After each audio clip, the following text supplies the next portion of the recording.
I can describe it. I used to ride a horse that bucked, but they ride bucking horses without a saddle or with a saddle.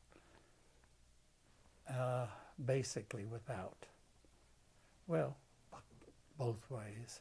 And they have a tight belt around the horse to make it buck.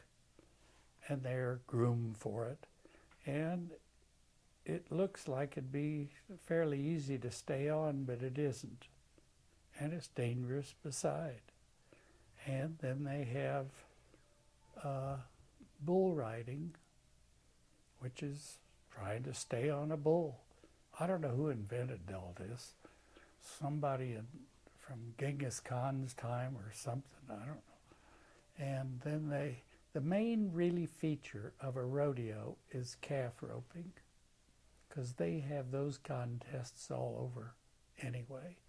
And there's a lot of money bet on them, where they let a calf go out, throw the rope on the hind leg of a calf, get off your horse, take the other 3 legs together, tie them in, they can do it up to 15, 20 seconds. If they gave me an hour or 2, I might.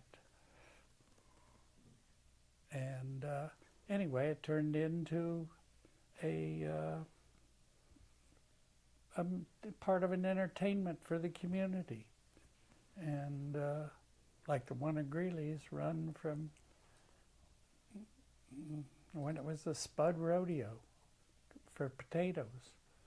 And they have them all over now. And they're just another form of entertainment and joy, that's all.